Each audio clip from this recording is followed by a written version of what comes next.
नमस्कार मित्रांनो, मायबोली मराठी या मराठी यूट्यूब चॅनलवर तुमचे सर्वांचे मनापासून स्वागत आहे। संपूर्ण महाराष्ट्रासाठी आताच्या क्षणाच्या सर्वात मोठ्या आणि महत्त्वाच्या ठळक बातम्या। राज्यात 7 धडाकेबाज निर्णय, उद्यापासून सर्वांना खुशखबर। 23 सप्टेंबर सोमवार, काही मिनिटांपूर्वीच्या या बातम्या आहेत। या संदर्भात सविस्तर माहिती या व्हिडिओत जाणून घेऊया। तत्पूर्वी तुम्ही मायबोली मराठी या मराठी यूट्यूब चॅनलवर नवीन असाल तर खाली दिलेल्या लाल रंगाच्या सबस्क्राइब बटनावर क्लिक करा आणि समोरील बेल आयकॉन क्लिक करा, जेणेकरून महाराष्ट्राच्या ताज्या बातम्या तुमच्यापर्यंत सर्वात आधी पोहोचतील। तर चला सविस्तर बातम्या जाणून घेऊया। तर बघा, पहिली सर्वात मोठी आणि महाराष्ट्रासह मराठवाड्यासाठी आनंदाची बातमी आहे। भारतात स्वतंत्र रेल्वे अर्थसंकल्प सादर करणे बंद झाले तरी रेल्वेचे जाळे दिवसागणिक विस्तारत आहे। अनेक नवनवीन रेल्वे ताफ्यात दाखल होत आहे। वंदे भारत ही ट्रेन सध्या लोकप्रिय ठरली आहे। लातूर येथे रेल्वे कोच कारखाना आल्यानंतर आता छत्रपती संभाजीनगर येथे वंदे भारत ट्रेनचे पार्ट्स तयार करण्याचे काम होणार आहे। पंचतारांकित शेंद्रा MIDC मध्ये याविषयीचा प्रकल्प लवकरच सुरू होत आहे। बोनाट्रान्स इंडिया व्हीलसेट प्लांट या कंपनीत त्याचा लवकरच श्रीगणेशा होईल। या माध्यमातून हजारो तरुणांच्या हाताला रोजगार मिळेल।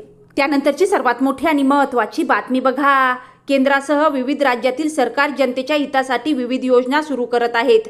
यातीलच एक योजना म्हणजे महाराष्ट्र सरकारने सुरू केलेली मुख्यमंत्री सौर कृषी वाहिनी योजना 2। ही योजना लागू झाल्यानंतर राज्यात घरगुती, व्यावसायिक आणि औद्योगिक विजेचा दर 1.5 ते 2 रुपये प्रति युनिटने स्वस्त होईल, असा दावा महावितरणचे अध्यक्ष तथा सहव्यवस्थापकीय संचालक लोकेश चंद्र यांनी केला आहे। त्यानंतरची सर्वात मोठी आणि महत्त्वाची बातमी बघा, आंतरराष्ट्रीय बाजारात खनिज तेलाच्या किमती कमी जास्त होत आहेत, तरीही भारतात पेट्रोल आणि डिझेलचे दर कमी जास्त होत नाहीत। नेमके दर का कमी होत नाहीत या प्रश्नाने सर्वसामान्य जनता चिंतेत आहे।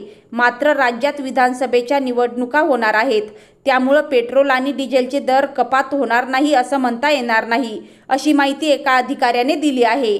दरम्यान निवडणुकीच्या आधी दरात कपात होण्याची शक्यता देखील वर्तवली जाते। लिटर मागे किमान 2 रुपयांची कपात होण्याची शक्यता आहे। त्यानंतरची सर्वात मोठी आणि महत्त्वाची बातमी बघा, महाविकास आघाडीच्या मतांमध्ये दुफळी माजविण्यासाठीच तिसरी आघाडी तयार करण्यात येत आहे, असा आरोप शिवसेना ठाकरे गटाचे खासदार संजय राऊत यांनी केल्यानंतर प्रहार जनशक्ती पक्षाचे अध्यक्ष बच्चू कडू यांनी संजय राऊतांना प्रत्युत्तर दिले आहे।